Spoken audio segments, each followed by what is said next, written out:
This week is the biggest week in the astrology of all of 2025. And hold on while I list off every single transit that's happening this week. We have Mercury now in Cancer, making a square to Saturn.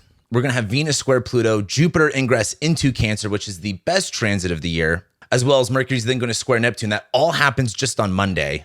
Then we're going to have the full moon in Sagittarius, which is the best lunation of the year.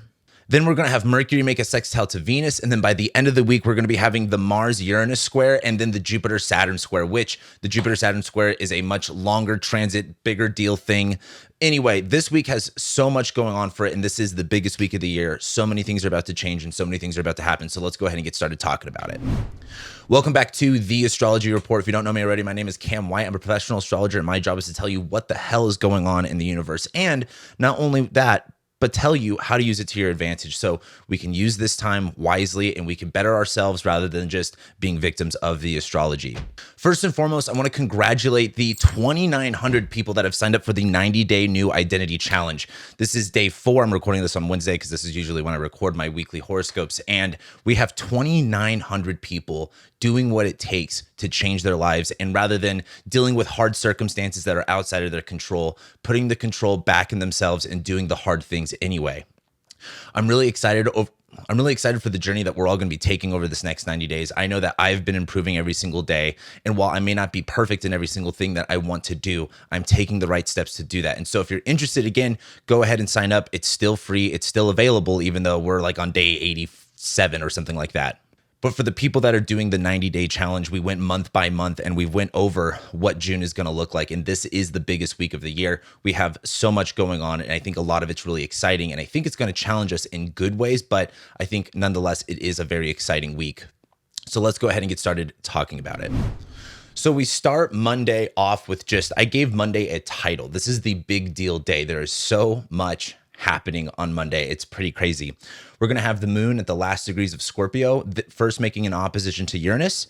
Then Mercury is going to make a square to Saturn. The moon will then ingress into Sagittarius, make a trine to Saturn, make a trine to Neptune. During all of that, Venus is going to make a square to Pluto. Then we'll have Jupiter ingress into Cancer. And then we'll have Mercury make a square to Neptune by the end of the evening. It's just a lot to talk about. So let's just go over one thing at a time. When I look at the moon in Scorpio opposite Uranus, there is this upheaval and this just kind of like pulling out gunk from our system. And we kind of need that upheaval and that pulling our gunk out from our system for the moon to go into Sagittarius, because Scorpio is all about going as deep and dark as possible. And then Sagittarius is the freedom of the other side of that. And as the moon is in those last degrees of Scorpio, after it makes that square to Mars, which is going to be happening more or less later on Sunday, the moon going opposite Uranus is destabilizing. Now, there is an opportunity for liberation and for freedom, but it's going to require us to get very uncomfortable, and it's going to require us to go a little bit more deeper than maybe we want to go in. And so that is going to kind of cause some upheaval. It's going to cause some distraction. It's going to cause some emotional, all over the placeness. But then the moon is going to ingress into Sagittarius, and it's going to then immediately make a trine to Saturn and Neptune. And so just like I said, when the moon goes into Sagittarius, there's this freedom, there's this fun, there's this adventure, there's this, what is our next target? And I think the more important thing is the moon is going to be in the sign ruled by Jupiter. And on Monday, Jupiter ingresses into Cancer.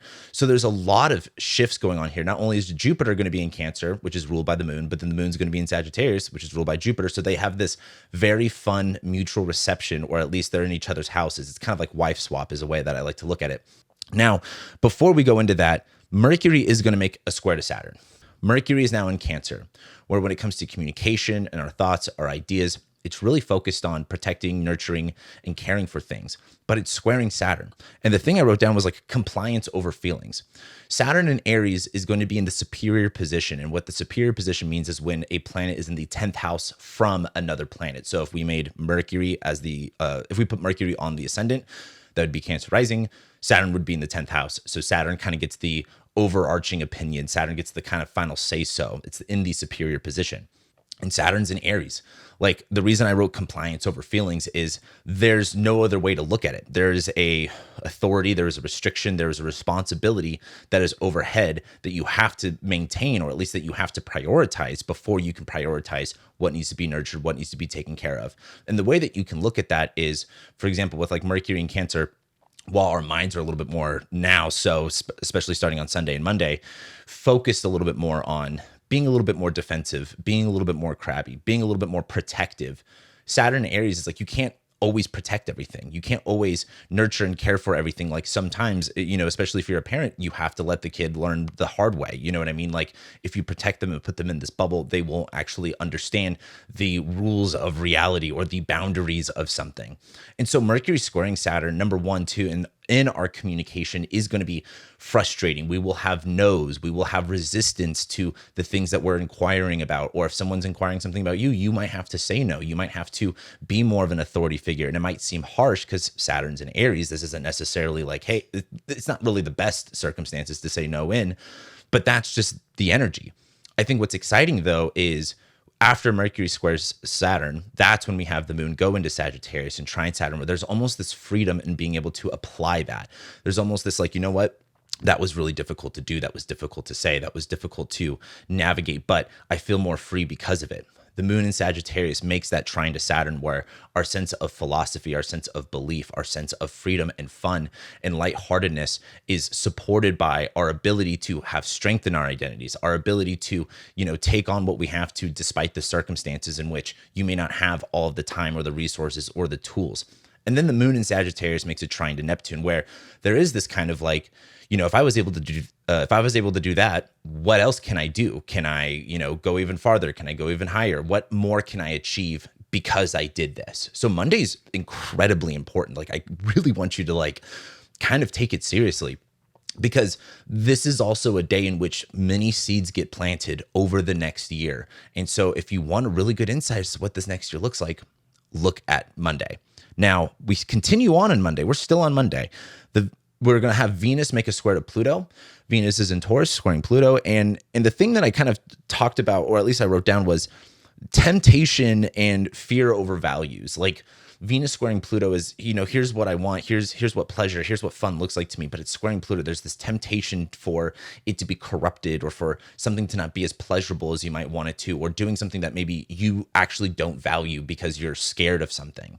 And so that's actually going to be something else that's really difficult to navigate is, well, the planet of fun, the planet of pleasure and relationships, she's in her home sign. It's not that that's the problem. The problem really is, bending your values or changing them based off of a fear, based off something that is really, really small that you're making into a big deal.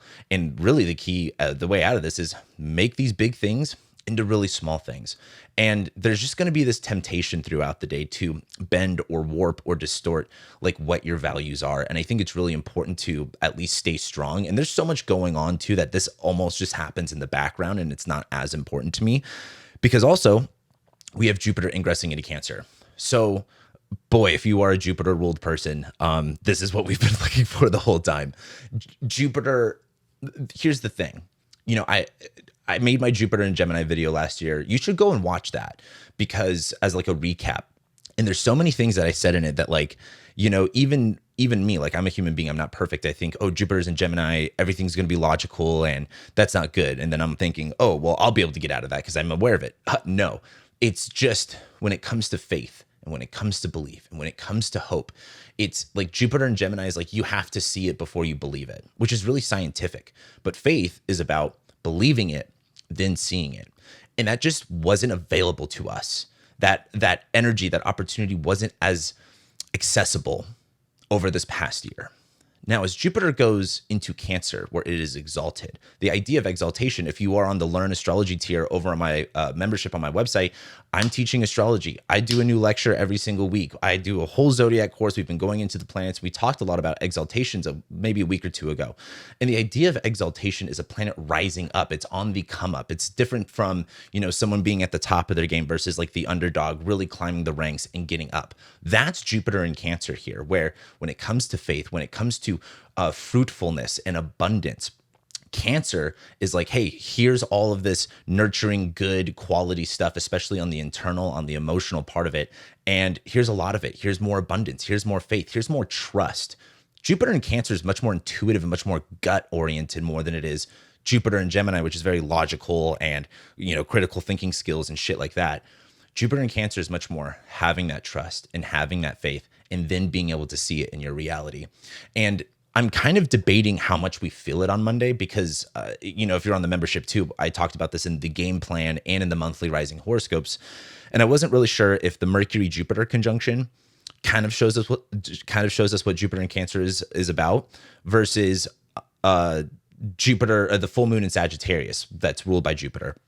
So between these transits, I think we really start seeing like the glimpse, like the movie trailer for what this next year is going to look like. Jupiter in Cancer, the thing I wrote down too was just relax because it's over. This past year where, we've had Venus retrograding in her detriment sign. So there's been no dignity there. Saturn's now out of dignity, doesn't have any dignity. Jupiter hasn't had any dignity. It now has a lot of it. And this is going to feel really good. And I think there's just going to be a major vibe shift with this on Monday where things feel easier to believe or things feel easier to trust. Now, at the end of the day, Mercury is going to make a square to Neptune. And the thing is with this is on one point, right, we had Mercury squaring Saturn. So there's kind of like this compliance over feelings.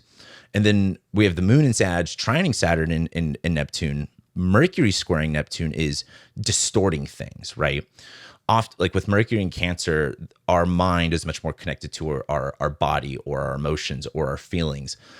And oftentimes we can take things very personally, especially to, when you have been victimized by something or you feel as if you've been victimized by something.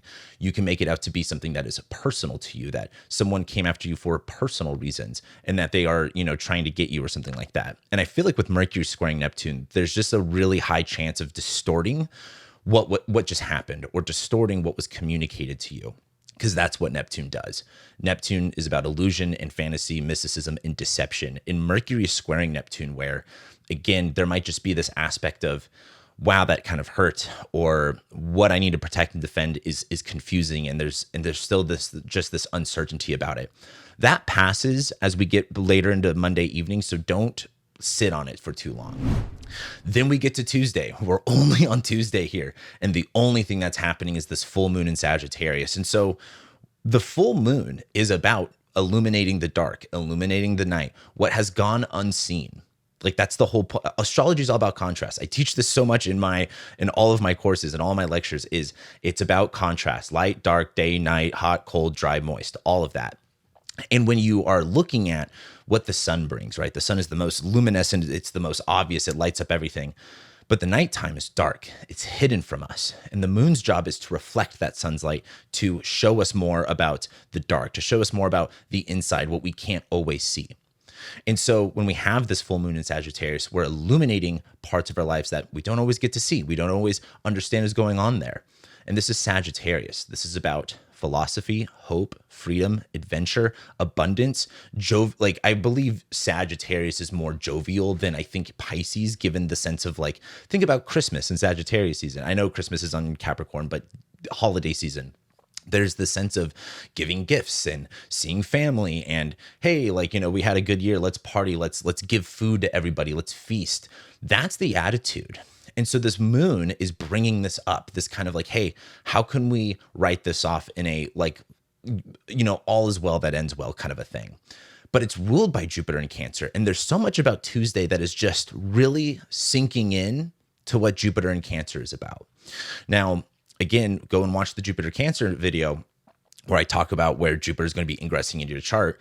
And then look at where Sagittarius is at, because these two houses are going to have this funny connection where you are realizing something in the Sagittarius house that then brings up what Jupiter in Cancer is bringing to you. Jupiter, I should say this full moon, the thing I wrote down was it is the highlight and it is the lunation of the year, and everything just, I think, becomes clear, especially on, as we talk about the end of the week with the Jupiter Saturn square, we're in a major pivot right now. And I talked about this again in the rising sign horoscopes. The Jupiter Saturn square, we had 2 of them last year, and this is our 3rd and final one. This is the finally turning the chapter. And I think we finally see what the new story is, what the new timeline is. And I think it's a lot better than what it has been over this last year. But this full moon is just a time of seeing it, enjoying it, let it come into your body, and let it just kind of relax you. We then get to Wednesday, and on Wednesday, the moon is then going to make a trine to Mars while it's in Sagittarius. We'll have Mercury making a sextile to Venus, and then the moon is going to ingress into Capricorn. It will then immediately go opposite Jupiter and then square Saturn, go opposite Neptune, or then square Neptune. So Wednesday's kind of funky because as the moon's in Sagittarius trining Mars, this is this freedom and action and pride of like, fucking if I did that, I can do anything, and I'm going to do this and I'm going to do that. And just really letting yourself feel inspired and have that fire back inside of you. But we do have Mercury making a sextile to Venus. What's funny about this to me is Mercury is now in Cancer and Venus is now in Taurus. And there's so much fire and air kind of going on at the same time that this water and earth transit is almost kind of, out of left field. The thing I wrote down was like relief and delight. There's something about communication and sharing, and like Mercury is our left brain and Venus is our right brain. And both of these things are working really well together, where there's this ability to talk and commune and communicate and feel validated and feel like you're having a fun time after a lot of changes happened. And so I really like this Mercury Venus sextile in terms of communicating smoothly, being able to be received well in what you say and how you say it, or at least having maybe that's people around you, because again, Venus is relationships that you can share these things with.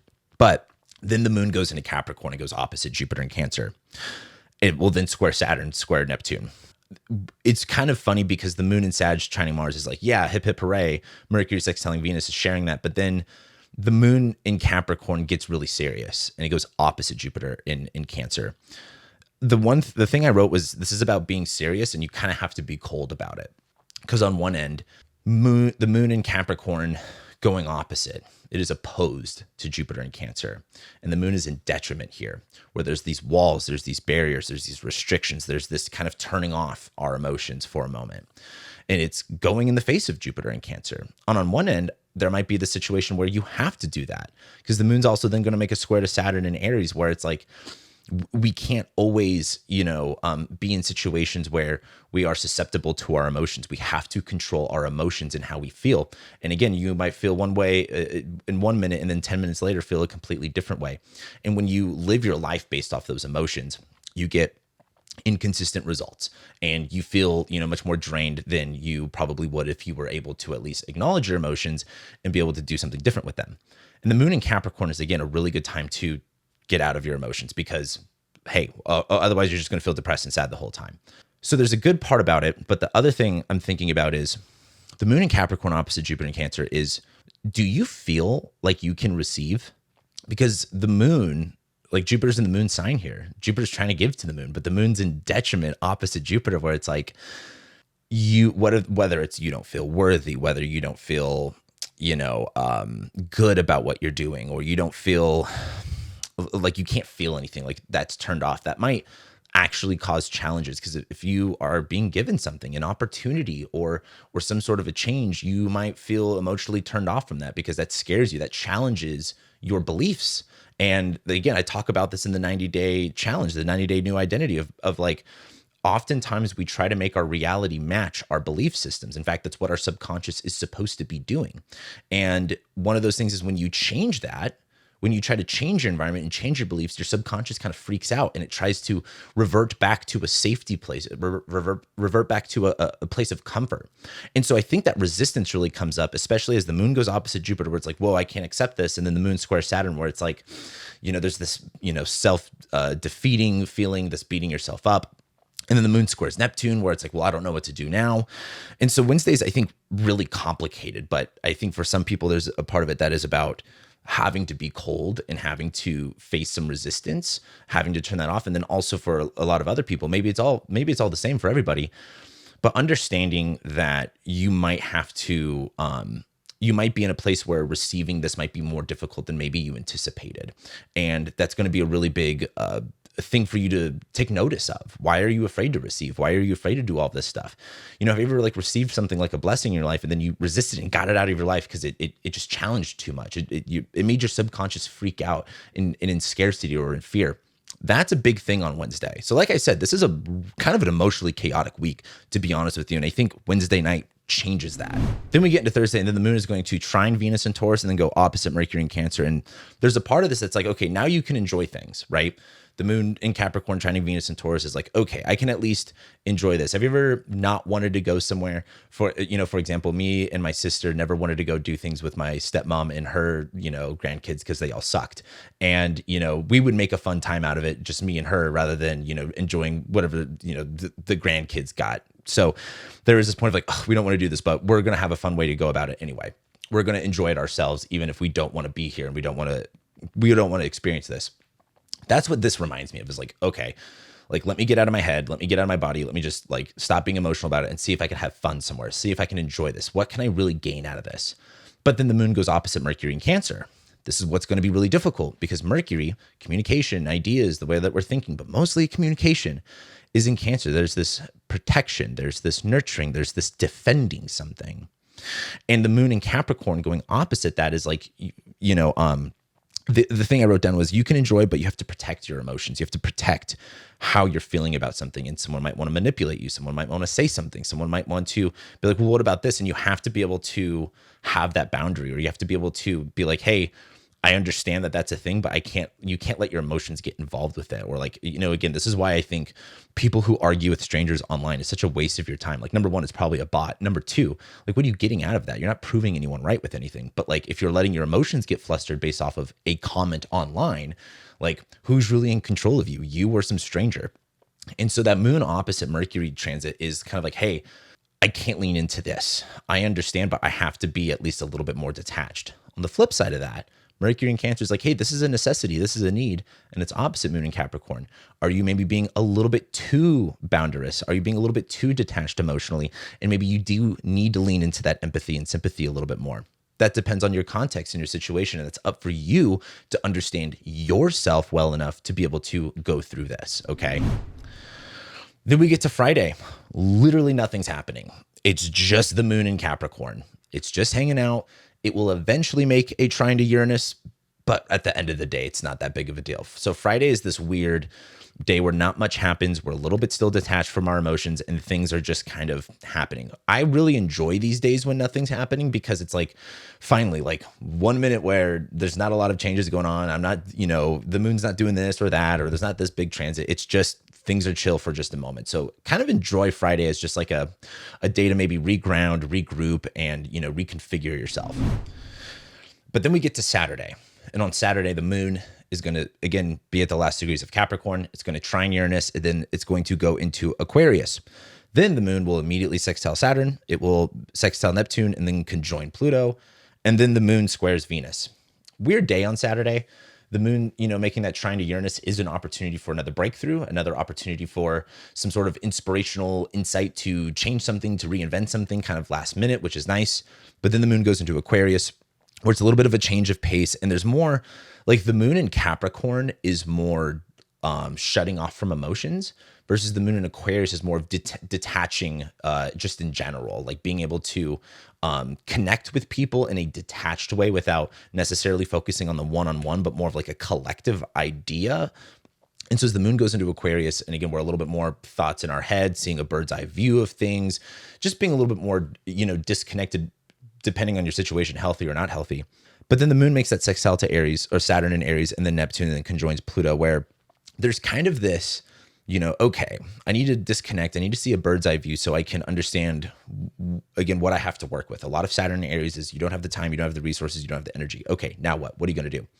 And there's the moon sextile Saturn and Neptune. There's this, what other perspectives can I gain from this? But as the moon conjoins Pluto, there's this level of letting that fear kind of come in. Again, small things becoming big and big things becoming small. So the big things in your life, you're not even caring about, but you're caring about these small things, and you're turning them into these demons that are like, just kind of controlling you.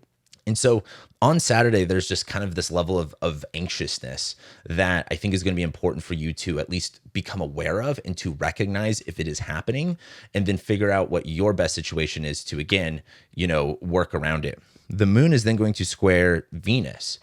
So as the moon squares Venus, this is the thing I wrote down, was like, not everyone's on board. The moon, every time the moon's in Aquarius squaring Venus and Taurus, it just always reminds me of a big dinner where you got like 20 friends with you. No one's agreeing on anything in terms of what to eat or where to go.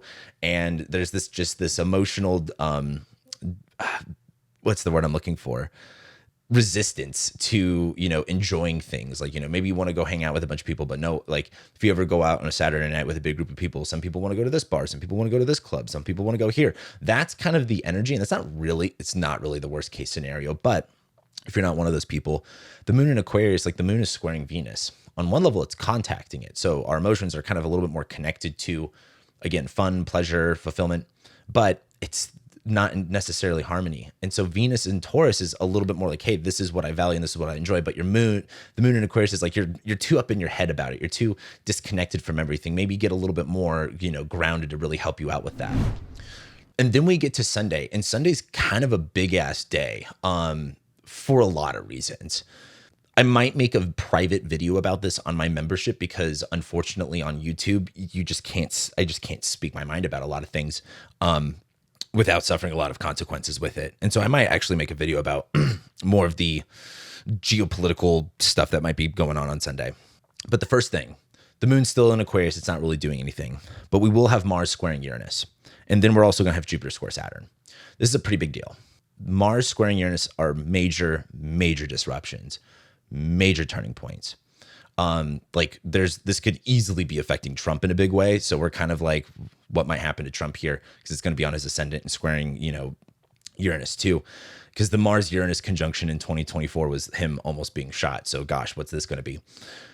So Mars squares Uranus. When we talk about fights and conflicts, and it's in Leo, it's about pride. It's about it's really about pride and authenticity. And when you're fighting in that way, there's going to be major disruptions. There's going to be some sort of upheaval that might be the consequence of your action. And that's what's important to see with the Mars squaring Uranus. So if you're going to be in a conflict on that day, understand it might unravel in ways that maybe you're not really anticipating. Understand it might be something bigger than you kind of thought was going to happen. On the other side of that, it's also big news. This is a big news day on Sunday, so we'll probably hear it on Monday. But Jupiter Saturn square. Let's talk about this. So again, I really went into this on everyone's rising sign over on the memberships. But we had the Jupiter Saturn conjunction at the very end of 2020. That was the beginning of the air triplicity, a new 200-year cycle and a new minor 20-year cycle. Within that, we have the Jupiter Saturn conjunction, the square, the opposition, and then the closing square. This is the third and final opening square. We had two of them last year. We had one in August and we had one in December of 2024. When you have these Jupiter Saturn squares, they are the turning point. They are a pivot. But we had two of them, and it was like you're trying to change the chapter. You're trying to move on to something else, and it just isn't fucking working. Now that Saturn's in Aries, Jupiter's in Cancer, that page is going to turn. Whether you like it or not, or whether you're ready for it or not. And I think that's the big thing to understand. Now, again, Jupiter's in Cancer, something I was thinking a lot about during the whole Doge thing that didn't really matter at all.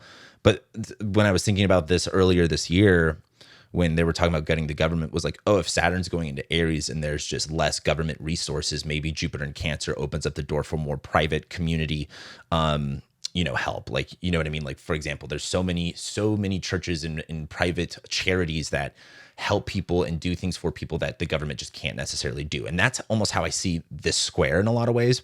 But I kind of think what's more important is just looking at the houses that, Sag, Capricorn, Aquarius, Pisces rule in your chart, and understanding that this is a pivoting point.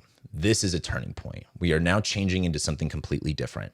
And that hump that you've been trying to change, that you've been trying to get over in the latter half of 2024, well, it's now done. And we're moving on to something different. Over the next 2 years, we'll have the Jupiter-Saturn trine, which is like things are really working out. Things are really coming together. But it takes this rough change on Sunday to go through it. I'll argue that maybe you don't really see it on this day. Sometimes I think some of this bigger astrology stuff happens better in hindsight, meaning you can look back moving forward from now and be like, yeah, that was actually when things changed. But it just may not be obvious to you on that day in particular. Next week, Mars goes into Virgo. Jupiter's going to make a square to Neptune, which is really interesting. The sun's going to go into Cancer. We have the summer solstice next week. Mars will make a sextile to Jupiter, which is pretty sweet, and the sun square Saturn. Next week is kind of a different story as Mars goes into Virgo, and we're done with this Mars and Leo transit that we've had. I mean, we could really go back to September of last year. That's now done. Mars in Virgo is going to be a very interesting transit, but nonetheless, this is the biggest week of the year. I hope you're ready for it. And I hope, again, especially if you're a part of the 90-day challenge, you're taking it seriously and you're allowing this week to be the change that maybe you need. So with that being said, I love it and appreciate you guys. If you haven't already, subscribe. It would really help me. It would actually really just make me feel good. But comment below, let me know what you're going through. And that's it. I'll see you guys next week.